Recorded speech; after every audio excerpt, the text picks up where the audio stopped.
समस्त को स्वागतम पिला माने आज आम अष्टम श्रेणीर इतिहासर प्रथम अध्याय अध्ययन करवा। भारत में कंपानी शासन प्रतिष्ठा ब्रिटिश शासन प्रतिष्ठा पूर्व भारतर राजनीतिक अवस्था केमिति थिला ताहा आमे पढ़िबा। तो देख भारत वर्षर राजनीतिक इतिहास रे परिवर्तन एक गतानुगतिक प्रक्रिया। मध्ययुगीय राजनैतिक दृश्यपटरे मुगल साम्राज्य प्रतिष्ठाता भाव में बाबरଙ୍କ आविर्भाव होइथिला। तो देख मध्ययुगीय इतिहास रे सर्वप्रथम बाबरଙ୍କ आविर्भाव होइथिला मुगल साम्राज्यर प्रतिष्ठाता भाव में। एही मुगल साम्राज्य औरंगजेब को मृत्यु परे मध्य प्राय दीर्घ 150 वर्ष पर्यंत तिष्ठि रहिथिला। एही मुगल साम्राज्य औरंगजेब को मृत्यु परे मध्य प्राय दीर्घ 150 वर्ष पर्यंत तिष्ठि रहिथिला। राजनीतिक विपर्यय मध्य प्रतिष्ठित विशाल साम्राज्य खंड विखंडित होईगला। राजनीतिक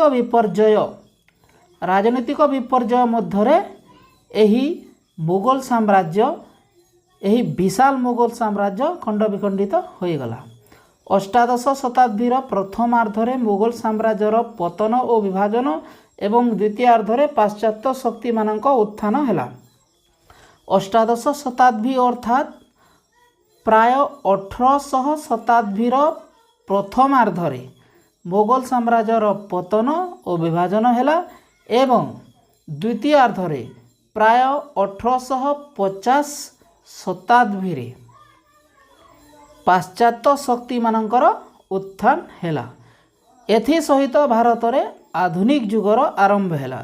तापरे भारत रे केउ युग आधुनिक युग आरंभ हैला।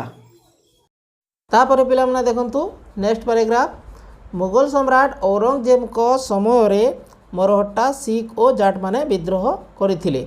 विद्रोह दमन और शांति स्थापन रे असफल होई औरंगजेब शेष निश्वास त्याग कले।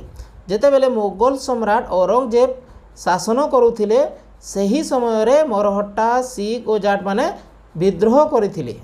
तो यही विद्रोह को दमन और शांति स्थापन करिवारे औरंगजेब असफल होइतिले एवं जेतेबेले से असफल होइतिले शेष रे से मृत्युवरण करथिले। तो तांकर उत्तराधिकारी माने अत्यंत दुर्बल और अयोग्य थिले। एही औरंगजेब को उत्तराधिकारी माने अत्यंत दुर्बल और अयोग्य थिले। से माने अमीर मानक सहायतार शासन परिचालना करथिले। क्यों माने औरंगजेब को उत्तराधिकारी माने जेहेतु दुर्बल थिले अयोग्य थिले सेथिपई से माने अमीर मानक सहायतार शासन परिचालना करुथिले। सेमानक दुर्बलतार सुजोग नहीं अमीर व सम्रांत माने निज निजर स्वार्थ साधन पई लागी पड़िले।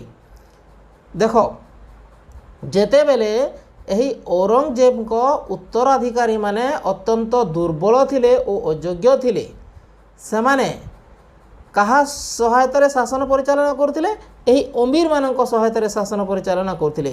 तो एही दुर्बलतार सुजोग नहीं अमीर माने कोन कले निज निजर स्वार्थ साधन पई लागी पड़िले। तो यही अमीर माने दुरानी ईरानी और हिंदुस्तानी प्रभृति दल रे विभक्त होई मुगल दरबार को दुर्बल करी राजनीतिक फायदा हासिल कले।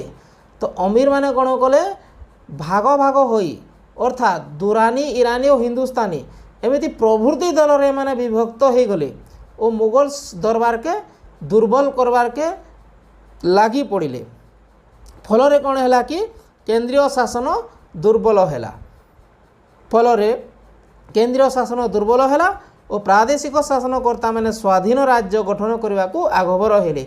अर्थात प्रादेशिक शासनकर्ता अर्थात जो जो राज्य को यही मुगल सम्राट माने विजय लाभ करथिले सही राज्य गुड़िक निज निज हिसाब चलिबारे अर्थात प्रादेशिक शासनकर्ता माने स्वाधीन राज्य गठन करिबारे आगभर हेले।